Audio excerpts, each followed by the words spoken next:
중에 이루어진 사실에 대하여 처음부터 목격자와 말씀의 일꾼된 자들이 전하여 준 그대로 내력을 저술하려고 붓을 든 사람이 많은지라.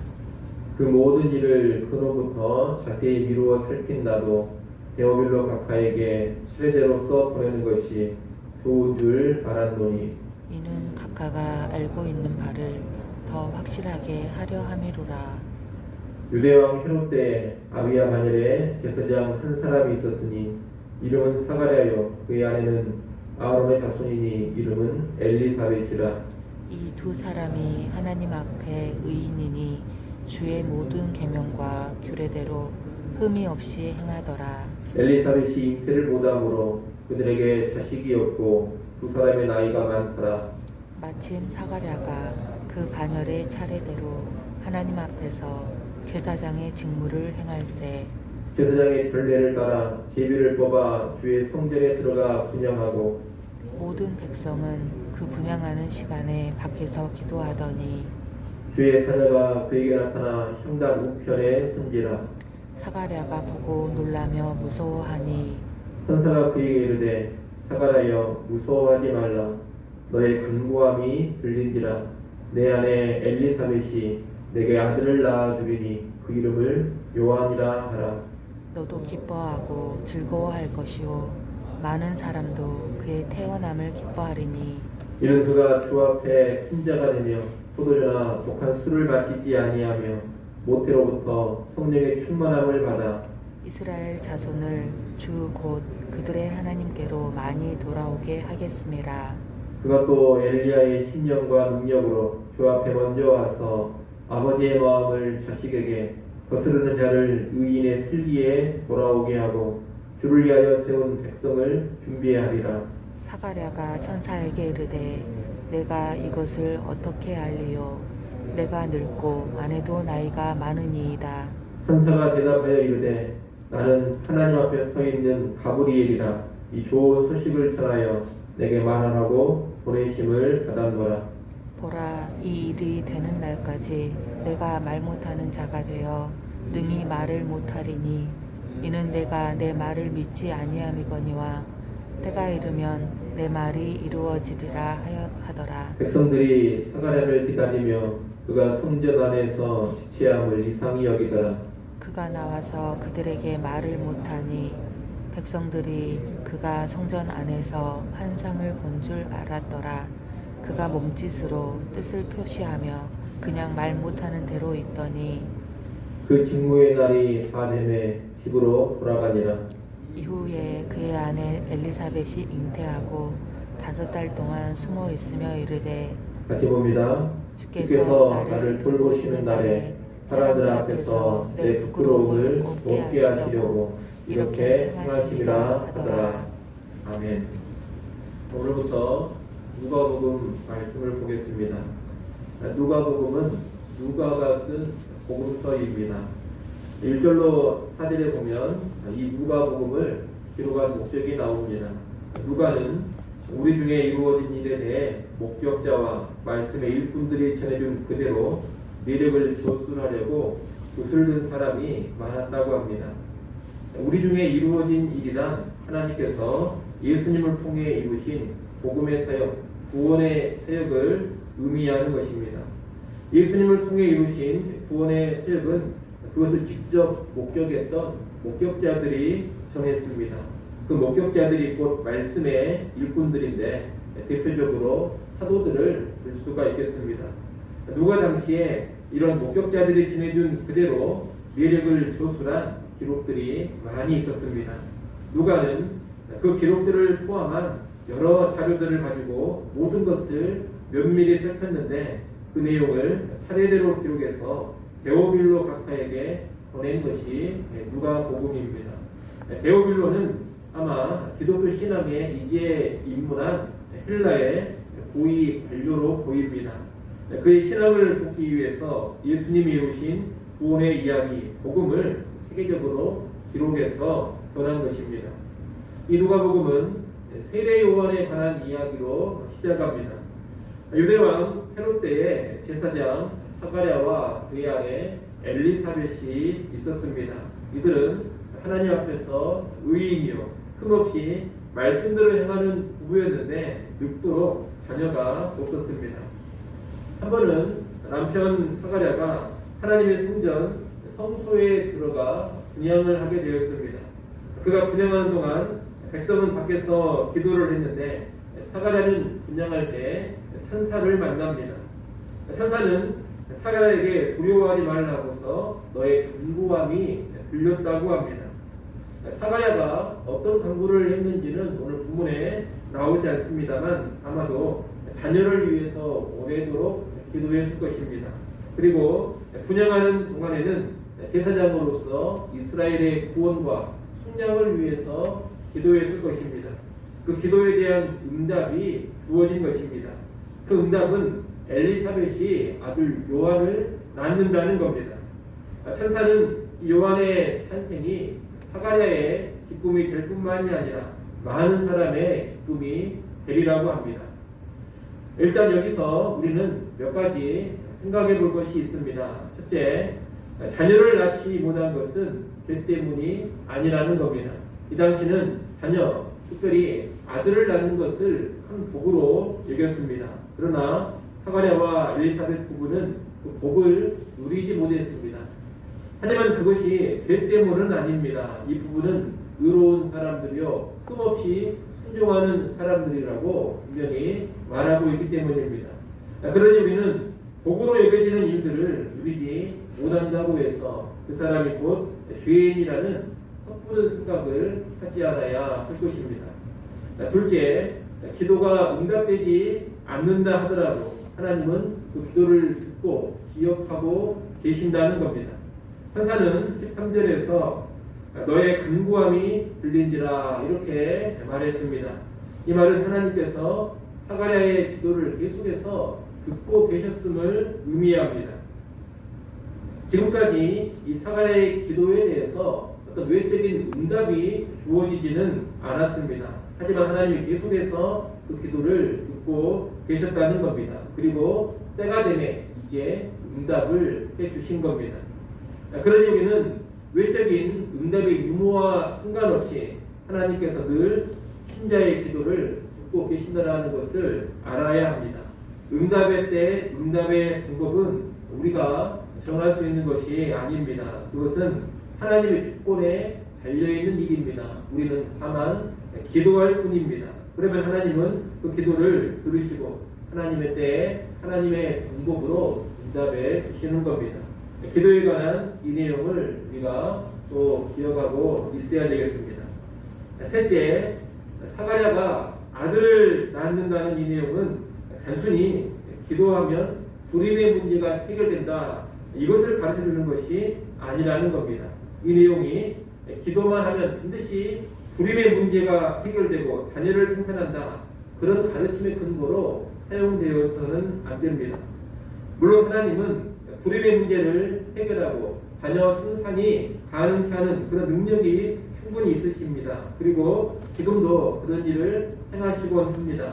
하지만 모든 불임의 부부가 기도만 한다고 해서 반드시 다 자녀를 생산하는 것은 아닙니다. 하나님께서 끝까지 살아가시지 않는 경우도 분명히 많이 있습니다. 특별히 오늘 본문의 요한의 출생이 단순한 불임 문제의 해결이 아니라는 것을 알아야 됩니다. 이 요한의 출생은 구원의 역사, 우리가 흔히 구속사라고 하는데 그 구속사의 관점에서 이해를 해야 합니다.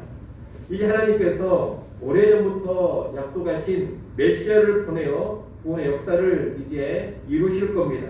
그 일에 본격적인 시작으로 주의 길을 예비하는 자 요한을 먼저 보내신 겁니다.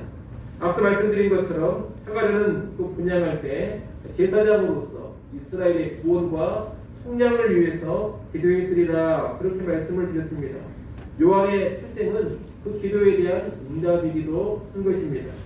하나님께서 이제 이스라엘의 구원을 위한 일을 시작하시는데 그 시작을 경건하며 오래도록 기도해왔던 사가랴 부부를 통해서 시작하시는 겁니다.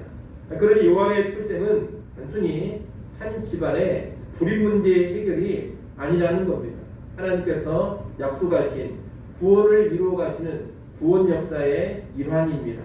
아울러 요한의 출생은 구원이 하나님의 주권적인 능력과 은혜로만 이루어진다는 것을 잘 보여주는 사건이기도 합니다. 이 부부는 불임입니다. 그런데다가 이제 나이가 많습니다. 늙어서 인간적으로 본다면 임신할 가능성이 거의 없는 상태입니다. 그런데 이런 불가능의 부부에게서 구원의 서막을 여는 아들이 출생합니다. 이 아들의 출생은 결코 이 부부의 힘이나 능력이 아닌 겁니다. 주권적인 능력, 하나님의 은혜로 아들이 주어진 것입니다. 이것이 구원의 본질을 잘 알려주는 사건입니다. 구원이라는 것은 인간의 능력으로 되는 일이 아닙니다. 인간의 능력으로 되지 않고 오직 하나님의 주권적인 능력과 은혜로 되는 것, 이것이 구원입니다. 이런 의미를 담고서 오늘 본문에 사가랴 부부에게 세례 요한이 출생한 것입니다. 우리가 이런 맥락에서 요한의 출생을 이해해야지 단순히 개인 문제 해결, 집안 문제 해결 차원에서만 바라봐서는 안 되겠습니다. 성경은 언제나 그 초점이 하나님의 구원 역사에 있습니다. 성경의 역사는 구원의 역사입니다.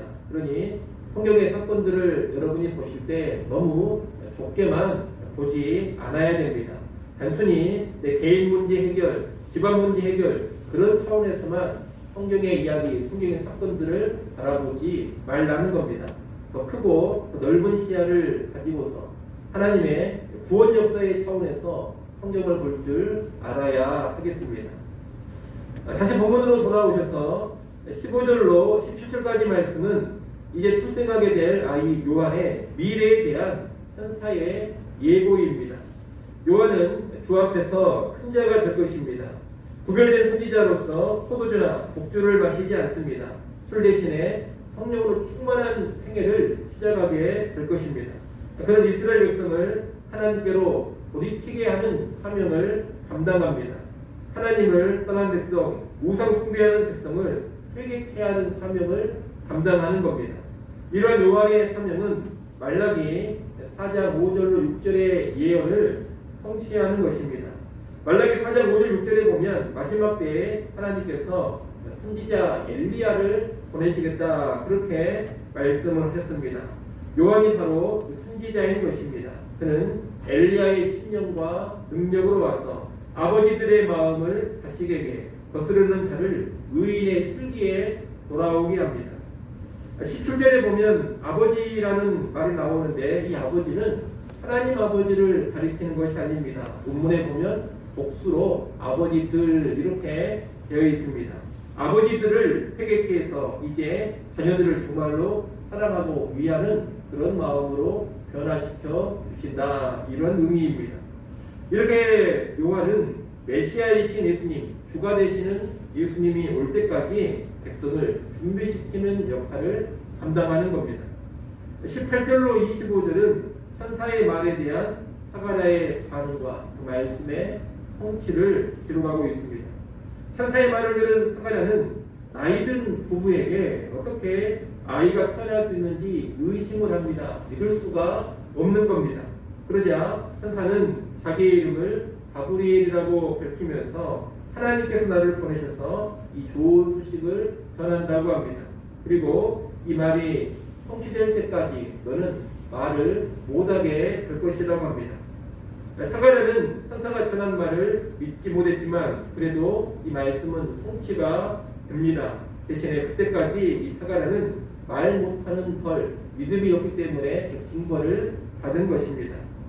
성취될 하나님의 말씀은 여러분 믿지 않는다고 해서 성취가 안 되는 게 아닙니다. 인간의 믿음과 상관없이 성취될 말씀은 반드시 성취가 됩니다. 그러니 믿음이 있어야지만 하나님이 일하실 수가 있고 믿음이 있어야지만 하나님의 말씀이 이루어진다 이런 생각은 하지 마십시오. 한혹 그렇게 가르치는 잘못된 교훈이 있습니다. 인간의 믿음이 있어야지만 하나님이 일하실 수가 있고 인간의 믿음이 있어야지만 하나님의 말씀이 이루어질 수 있다 이런 가르침이 있는데 이것이 잘못된 교훈이라는 겁니다. 우리 하나님은 인간의 믿음 없이도 얼마든지 하고자 하시는 일을 이루어 가십니다. 인간이 아무도 믿지 않는다 하더라도 하나님의 말씀은 하나님이 성취를 하십니다. 그러니 하나님의 일하심과 하나님의 말씀을 인간의 믿음에 종속시키지 않아야 합니다. 인간의 믿음과 상관없이 하나님은 일하시고 하나님의 말씀은 이루어져 가는 겁니다. 다만 하나님께서는 믿음이 없는 것을 기뻐하시지 않습니다. 사가랴가 말하지 못하는 벌을 받은 것만 보더라도 믿음 없음을 기뻐하시지 않는다는 것을 우리가 알 수 있습니다. 인간의 믿음이 없이도 하나님은 얼마든지 일해 가시지만 하나님은 인간의 믿음을 기뻐하신다. 이것을 여러분이 잘 알고 계시기 바랍니다. 한편 백성들은 이 사가랴가 오래도록 성소에서 나오지 않자 이상하게 여깁니다. 그리고 드디어 그가 나왔을 때 말하지 못하는 것을 보면서 어떤 환상을 본 것으로 생각합니다. 이후 사가랴는 직무를 마치고 집으로 돌아왔고 엘리사벳은 천사의 말대로 아이를 잉태합니다. 천사가 전한 하나님의 말씀대로 된 것입니다. 아이를 잉태한 엘리사벳은 5달 동안 숨어 있었다고 24절에서 말합니다. 숨어 있었던 이유는 우리가 정확하게 알 수가 없습니다만 임신한 자신을 부정한 생활에서 구별하고 태어날 아이와 연관해서 경건한 마음으로 준비하기 위해 은둔하면서 경건 생활에 깊이 들여진 것으로 보입니다. 숨어 있다는 말을 부정적으로 볼 필요는 없습니다. 홀로 있었다, 은둔하고 있었다 이렇게 이해를 하면 되겠습니다. 아마 그 은둔은 임신한 자신, 그 아이와 연관해서 경건 생활에서 힘쓰고자 하는 모습이었으리라 이렇게 이해하면 될 겁니다. 잉태하고서 은둔하고 있던 엘리사벳은 25절에 고백을 했습니다. 25절 말씀을 여러분이 한번 읽어보십시오. 25절 읽습니다. 주께서 나를 돌보시는 날에 사람들 앞에서 내 부끄러움을 없게 하시려고 이렇게 행하심이라 하더라. 아멘. 이 엘리사벳은 주께서 나를 돌보시는 날에 이렇게 말합니다. 이 돌보신다라는 것은 하나님의 개입을 의미합니다. 사가랴와 엘리사벳의 기도를 들으시고 지어가신 하나님께서 드디어 개입을 하셨습니다. 그리고 수치를 제거해 주셨습니다. 기도를 들으신 하나님께서 믿기 어려운 방식으로 개입을 하셔서 수치를 제해 주신 것입니다. 이 수치의 제거는 더 멀리 보면 죄로 인한 인류의 수치를 제거하는 데까지 나아갑니다. 기도하는 부부를 통해서 하나님의 구원 역사가 펼쳐지기 시작한 것입니다. 여러분, 앞에서도 말씀드렸습니다만 신자의 기도는 결코 허공으로 날아가 버리지 않습니다. 하나님이 들으시고 우리의 생각과 기대를 뛰어넘어서 기도 가운데 일해 가십니다. 우리가 생각하는 것 이상으로 우리의 기도를 사용해 주신다는 겁니다. 이를 또한 기억하시고 언제나 하나님 앞에 엎드려서 간구하고 부르짖는 우리 모두가 될 수 있기를 간절히 소원합니다. 기도하겠습니다.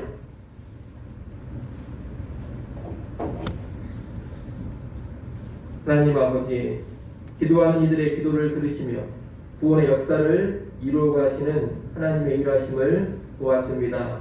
오늘 우리도 늘 기도하게 하시고 믿음으로 살게 하여 주시옵소서.